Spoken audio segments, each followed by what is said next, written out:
আসসালামু আলাইকুম বন্ধুরা, কাছে থেকেও দূরে তুমি গল্পের ৫ নম্বর পর্ব নিয়ে হাজির হয়েছি। চলুন গল্প শুরু করা যাক। আরজু রাতে খাবে না? ইরার প্রশ্ন শুনে আরজু মাথা তুলে ওর দিকে তাকিয়ে স্বাভাবিক গলায় বলল, আমি বাইরে থেকে খেয়ে এসেছি। সে তো তুমি সেই সন্ধ্যায় খেয়ে এসেছ। সারা রাত এভাবে না খেয়ে কেউ থাকে নাকি? আমার অভ্যাস আছে আপু, কোনো সমস্যা হবে না। আরজু মানা করল ঠিকই, তবে ইরা সেটা মানতে নারাজ। একটু অধিকার দেখিয়ে বলল, তোমার সমস্যা না থাকলেও আমার সমস্যা আছে, চলো একসাথে খাবো। আমি বুঝতে পেরেছি সারাদিন এত খাটাখাটনি করে এসে তোমার আর রান্না করার ইচ্ছে নেই। তাছাড়া তুমি তো কিছু বাজারও করনি। চলো, আমি রান্না করেছি, আমারটাই খাবে আজ। না আপু, আমি রাতে খাবো না, আমার আর খেলে সমস্যা হবে, তুমি খেয়ে নাও। জেদ করো না আরজু, আমি তো তোমার বড় বোনের মতো। আমি আমার ছোট বোনকে রেখে কি করে খেয়ে নেব বলো তো? আমার তো খারাপ লাগবে।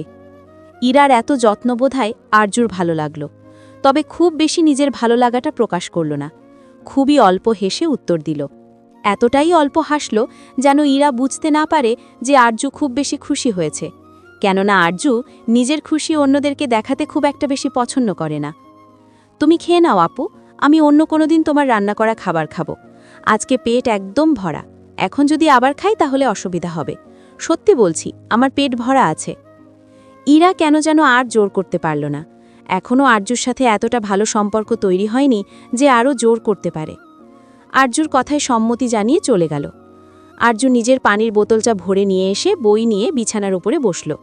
বেশ অনেকগুলো বই একসাথে নিয়ে বসল, সেই সাথে খাতা কলম সহ পড়তে যে যে জিনিসের দরকার হয় সে সবই সাথে নিয়ে বসল।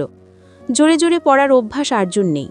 সবসময় সে অন্যদের অসুবিধার কথা ভাবতে খুব পছন্দ করে। কেউ আরজুকে দোষারোপ করবে, ওর জন্য তাদের কোনো অসুবিধা হবে, এসব আরজুর একদমই পছন্দ না।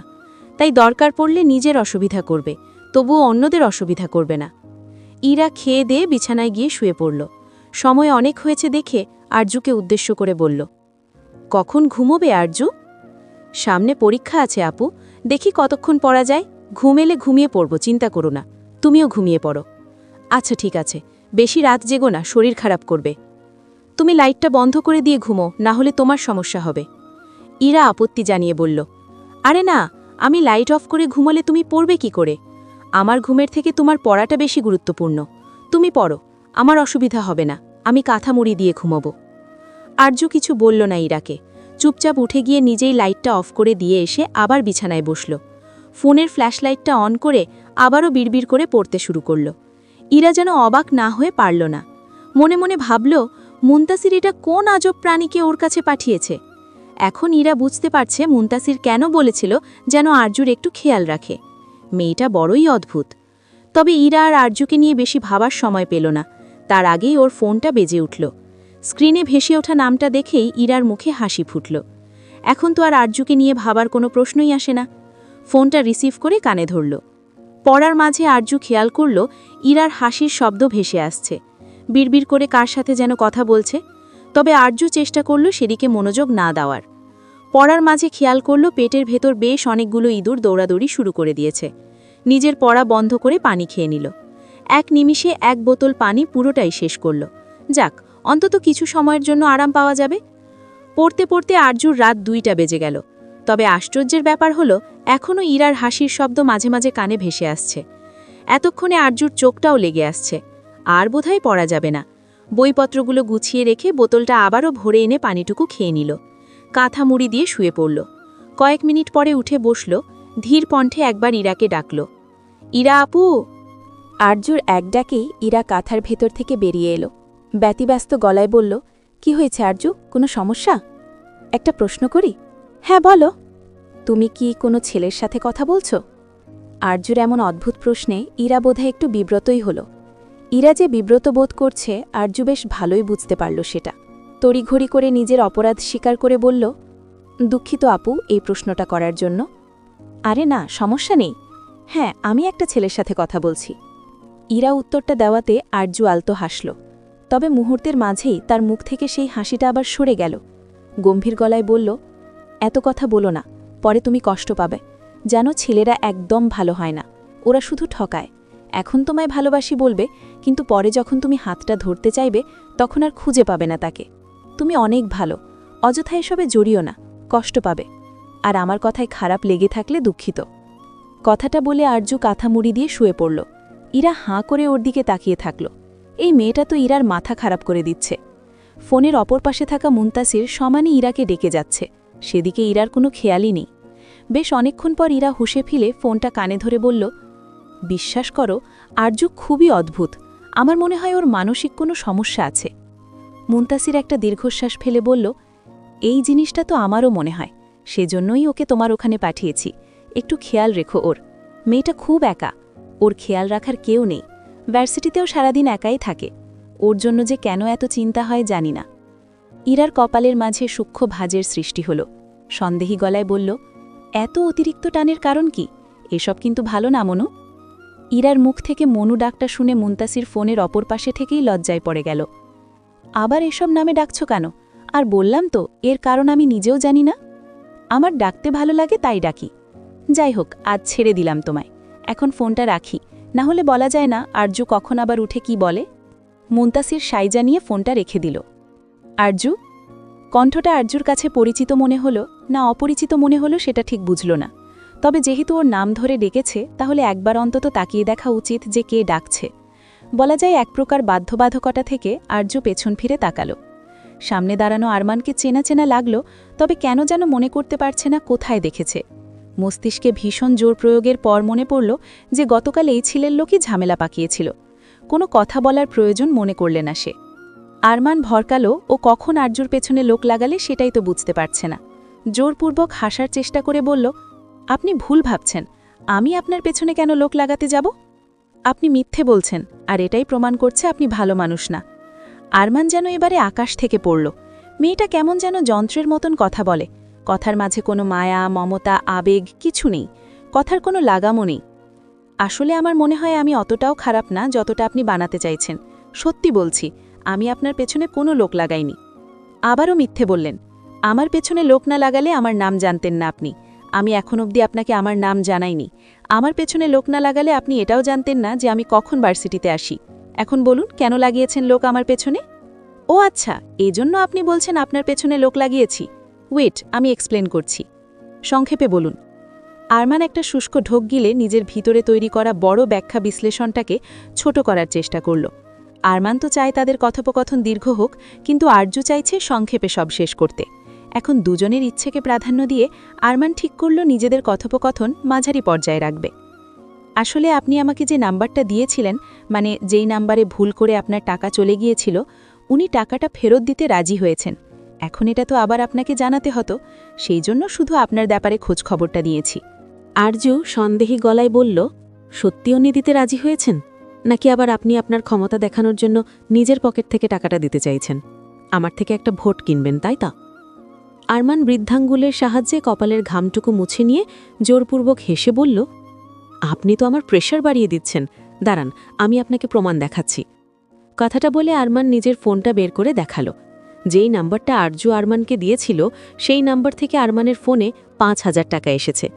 আরমান এবারে পকেট থেকে ৫টা ১,০০০ টাকার নোট বের করে আরজুর দিকে বাড়িয়ে দিয়ে বলল, এই নিন আপনার টাকা। আরজু টাকাটা হাতে নিয়ে বলল, এই টাকাটা তুলতে খরচ কত হয়েছে? আরমান বুঝল, এখন যদিও বলে কত টাকা খরচ হয়েছে, সেই টাকাটা আরজু ওকে দিতে চাইবে। আবারও জোরপূর্বক হেসে বলল, কোনো টাকা লাগেনি তুলতে। আপনি আবার মিথ্যে বলছেন, আমি জানি খরচ হয়। তার সাথে এটাও বলুন, এই যে আপনি আমার উপকার করলেন, তার জন্য কত টাকা নেবেন? আরমানের এবারে একটু বিরক্ত লাগল। আরমানকে দেখে কি মনে হয় এই মেয়ের, যে আরমান কোনো কিছু পাওয়ার লোভে সাহায্যটা করেছে? আপনি বোধহয় আমাকে ভুল ভাবছেন মিস। কোনো কিছু পাওয়ার লোভে আমি আপনাকে সাহায্য করিনি। আমি যে পেশায় আছি, সেখানে আমার দায়িত্বই জনগণের সেবা করা। সেই কারণেই আমি আপনাকে সাহায্য করছি। ব্যাপারটাকে জটিল করবেন না প্লিজ। আরজু কিঞ্চিত বিস্মিত গলায় বলল, তাই? কোনো লাভ ছাড়াও কেউ কারো উপকার করে? সত্যি বলছেন? আপনি এমনি আমার উপকার করেছেন, নাকি পরে এর বদলে কিছু চাইবেন? দেখুন, আগেই বলছি আমি আপনাকে ভোট দিতে পারবো না। এমনিতেও আমার ভোট দেওয়ার ইচ্ছে নেই। এসব ভোট দেওয়ার কোনো মানেই হয় না। সেই তো জিতবেন জাল ভোটের মাধ্যমে। তারপরও যদি আমার ইচ্ছে হয়, তাহলে আমার ভোটটা মুনতাসির আরেফিনকে দেব। তাই বলছি, আমার থেকে ভোট পাওয়ার আশা রাখবেন না। আরমান আলতো হেসে বলল, মুনতাসিরকে দিলেই হবে। এমনিতেও আমাদের দুজনের পদ আলাদা। আর একটা কথা, সব পেশাতেই ভালো খারাপ মানুষ থাকে। ঠিক তেমনি রাজনীতিতেও ভালো খারাপ দুধরনের মানুষই আছে। শুধুমাত্র খারাপদের দেখে বাকি সবাইকে খারাপ বলে বিবেচনা করবেন না, কিংবা শুধুমাত্র ভালোদের দেখো বাকি সবাইকে ভালো বলে বিবেচনা করবেন না। আগে যাচাই করবেন মানুষটা কেমন, তারপরে বলবেন। যে কোনো সাহায্যের জন্য যখন ইচ্ছে তখন ডাকতে পারেন আমাকে। সর্বদা আপনার সাহায্যেই বান্দা হাজির থাকবে। আসছি।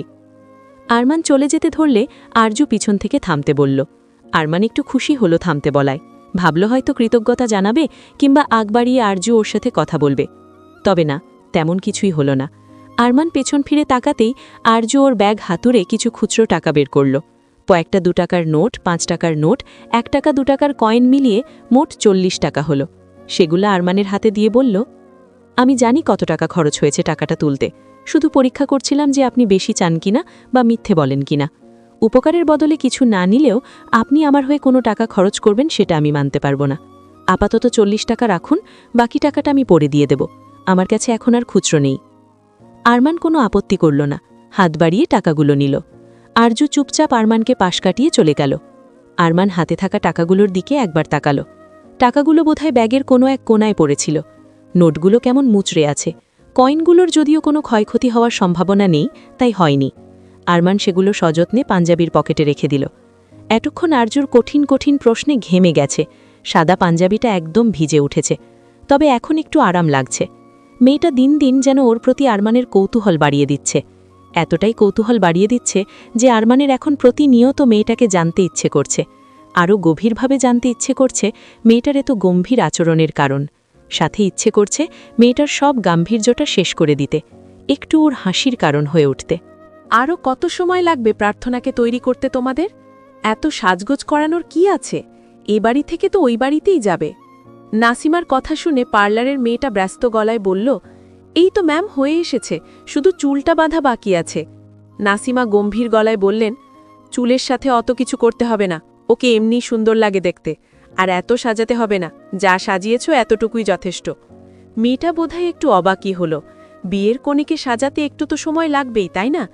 একেই তো শুরু থেকেই বলছে যেন অল্প সাজায়, সেই কারণে তো ঠিকঠাকভাবে সাজাতেই পারেনি। এখন আবার বলছে চুলটাও না বাঁধতে। এটাকে কি বিয়ে বলে? ওদের কথাবার্তার মাঝে ঘরে ফিরোজ এলো। নাসিমাকে উদ্দেশ্য করে গম্ভীর গলায় বলল, কি হলো চাচি, কত দূর? এই তো হয়ে এসেছে। মেয়েটাকে দেখতে ভয়ঙ্কর সুন্দর লাগছে। আরজুর বোন হওয়ায় 2 বোনের চেহারায় অনেক মিল। বলতে গেলে প্রার্থনা আরজুর থেকে আরও বেশি সুন্দর। টকটকে ফর্সা গায়ের রং, গোলগাল মুখটা একদম নিখুঁত হাতে আঁকানো ছবির মতন। সরু নাকের ওপর একটা ছোট্ট কালো তিল, ঘন চোখের পাপড়ি। মেয়েটা খুব সুন্দর দেখতে। আর এই সৌন্দর্যই বোধহয় প্রার্থনার জীবনের সবথেকে বড় শত্রু। না এই সৌন্দর্য থাকত, না আজ ফাহাদ প্রার্থনার প্রতি আকৃষ্ট হতো। ফিরোজ প্রার্থনার দিকে দৃষ্টি তাক করে আবার সরিয়ে আনল। যতই হোক বড় ভাইয়ের বউ হবে বলে কথা, প্রার্থনার উপর অন্তত এই দৃষ্টি দেওয়া ঠিক হবে না। তাড়াতাড়ি বাইরে নিয়ে এসো ওকে, দেখো আবার ছোট মেয়ের মতন যেন তোমার বড় মেয়েও না পালায়। পার্লারের মেয়েটা বুঝল প্রার্থনাকে আর ওর সাজানো হবে না, তাই ওর এখানে থেকেও লাভ নেই। নাসিমাকে উদ্দেশ্য করে বলল, ম্যাম আমার পেমেন্টটা যদি করে দিতেন তাহলে আমি এবার যেতাম, আরেক জায়গায় যেতে হবে। রুমে যে আরও একজন উপস্থিত আছে সেটা ফিরোজ এতক্ষণ খেয়াল করেনি। এবারে চোখ পড়ল মেয়েটার ওপর। মেয়েটার দিকে তাকাতেই ফিরোজের ভেতরে থাকা পশু সত্তাটা বের হয়ে আসতে চাইল। ফিরোজের দৃষ্টির মানে বুঝতে পেরে মেয়েটা অস্বস্তিতে পড়ল। ওড়নার সাহায্যে নিজেকে আরও একটু আবৃত করার চেষ্টা করল। ফিরোজের সেই দৃষ্টি নাসিমার চোখও এড়াল না। তাড়াহুড়ো করে মেয়েটাকে উদ্দেশ্য করে বলল, তুমি আমার সাথে এসো, আমি তোমাকে টাকা দিচ্ছি। কথাটা বলে নাসিমা আগে চলে গেলে মেয়েটা ওর জিনিসপত্র নিয়ে গুটি গুটি পায়ে ওনার পিছন পিছন গেল। আপাতত ফিরোজ মাথা থেকে মেয়েটার কথা ঝেড়ে ফেলল। যদি খুব বেশি প্রয়োজন পড়ে তাহলে না হয় পরে ওকে খুঁজে নেওয়া যাবে। ফিরোজের এলাকাতেই তো থাকে, বাইরে আর পালিয়ে যাবে কথায়। চেয়ারে চুপ করে বসে আছে প্রার্থনা। অল্প সাজলেও খুব সুন্দর লাগছে মেয়েটাকে।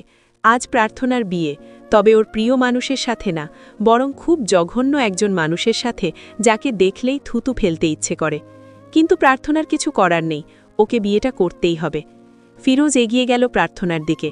প্রার্থনার কপালে পড়ে থাকা চুলগুলো হাতের আঙুলের সাহায্যে কানের পিঠে গুজে দিল।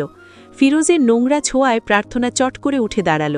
ফিরোজের থেকে দূরত্ব বাড়িয়ে বলল, কি করছো? বেরিয়ে যাও আমার ঘর থেকে। ফিরোজ প্রার্থনার দিকে এগিয়ে গিয়ে বলল, আমি জানি তুই এই বিয়েটা করতে চাস না, তাই তো? আমার উত্তর শুনেই বা কি করবে? সেসবের তো কোনো মূল্য নেই তোমাদের কাছে। জানিস প্রার্থনা, তোকে একমাত্র বাঁচাতে পারলে আমিই পারব। তোর জন্য আমার বড্ড মায়া হচ্ছে। সত্যিই তো, আমার বুড়ো ভাইকে বিয়ে করা অত সহজ না। তুই চাইলে আমি তোকে বাঁচাবো। তোর ওই প্রেমিক আছে না, যে তোকে আমার ভয়ে ছেড়ে চলে গেছিল, ছেলেটা কিন্তু বেশ ভালো, তোকে ভালোও বাসে, তবে আমার ভয়ে টিকতে পারেনি রে। আমি ওর সাথে তোর বিয়ে দিয়ে দেব, তাহলে তো তুই খুব খুশি হবি, তাই না? প্রার্থনা খুশি হতে চেয়েও হতে পারল না, কেননা ফিরোজ স্বার্থপর।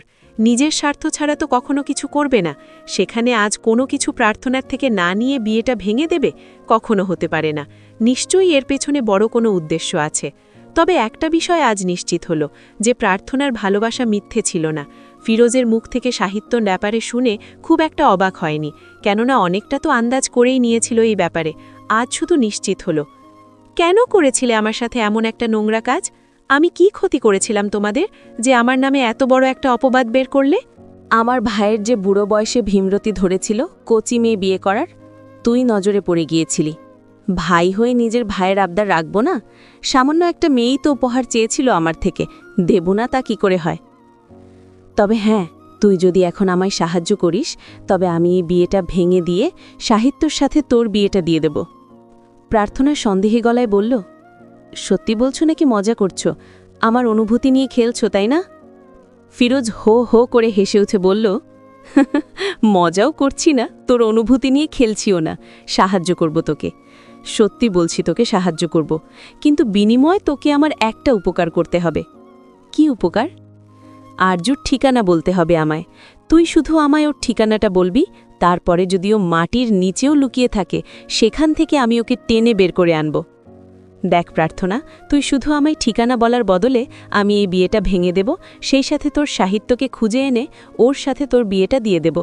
আমি এক কথার মানুষ, একবার যখন বলেছি সাহায্য করব, তার মানে করবই। তুই শুধু আরজুর ঠিকানা বলবি আমায়। এতক্ষণে প্রার্থনা বুঝতে পারল হঠাৎ করে ফিরোজের সাহায্য করার কারণ। তবে প্রার্থনা তো বলবে না আরজু কোথায়।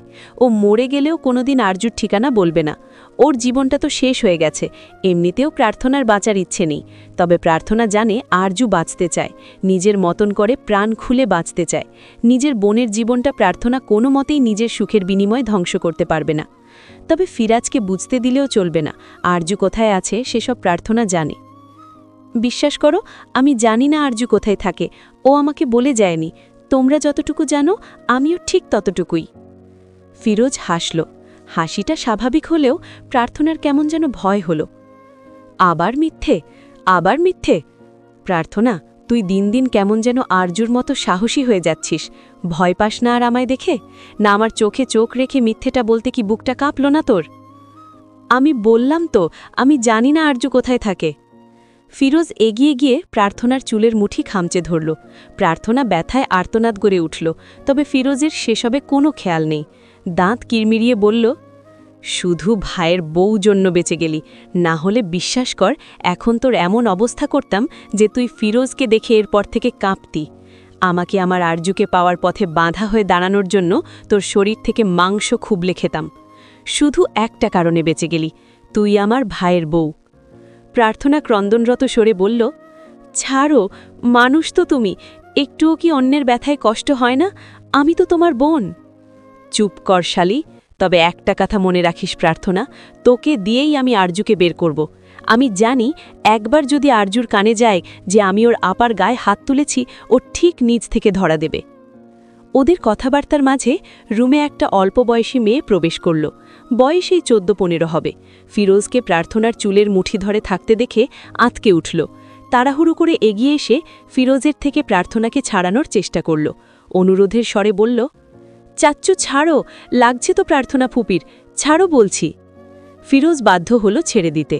ফিরোজ ছাড়তেই ফারিহা প্রার্থনাকে আড়াল করে দাঁড়িয়ে রাগান্বিত গলায় বলল, গায়ে হাত তুলছিলে কেন তুমি ফুপির? তোমাদেরকে বারবার করে বলেছি বাইরের যা ইচ্ছে করো, কিন্তু ঘরের মানুষদের সাথে এসব আচরণ করবে না। ফিরোজ কিছু বলল না। নিজের ভাইয়ের এই মেয়েটার উপরে ফিরোজের দুর্বলতা অনেক। ফিরোজের মতে আরজুর পরে যদি কোনো মেয়ের জন্য দুর্বলতা থেকে থাকে, তবে সেটাই ফারিহা। বড্ড আদর করে মেয়েটাকে, যদিও ফারিহার সেসব একদমই পছন্দ না। সে ঘৃণা করে নিজের বাবা আর চাচ্চুকে। ফিরোজের থেকে কোনো উত্তর না পেয়ে ফারিহা পুনরায় ঝাঁঝালো গলায় বলল, চুপ করে আছো কেন? বলো, কেন মারছিলে প্রার্থনা ফুপিকে? ও তুমি বুঝবে না আম্মা, বড়দের কথার মাঝে ছোটদের থাকতে নেই। তাহলে তোমরা বড়রা আমাদের ছোটদের সামনে এমন সব কাজ করো কেন, যার জন্য আমাদের তোমাদের বড়দের কথার মাঝে ঢুকতে হয়? তোমরা এতটা খারাপ কেন বলতে পারো আমায়? তুমি জানো স্কুলে আমার ফ্রেন্ডরা কত খারাপ খারাপ কথা বলে তোমাদের নিয়ে, বাবাকে নিয়ে কত খারাপ খারাপ কথা বলে? জানো সবাই নিজের বাবা চাচ্চুদের নিয়ে কত ভালো ভালো কথা বলে, কিন্তু ওরা যখন আমার বাবা চাচ্চুকে খারাপ কথা বলে আমি কোনো প্রতিবাদ করতে পারি না, কেননা আমি নিজেও খুব ভালো করে জানি তোমরা কেমন। রাগে ফিরোজের চোয়াল শক্ত হয়ে এলো, হাত দুটো মুষ্টিবদ্ধ করে নিজের রাগটুকু নিয়ন্ত্রণ করার চেষ্টা করল।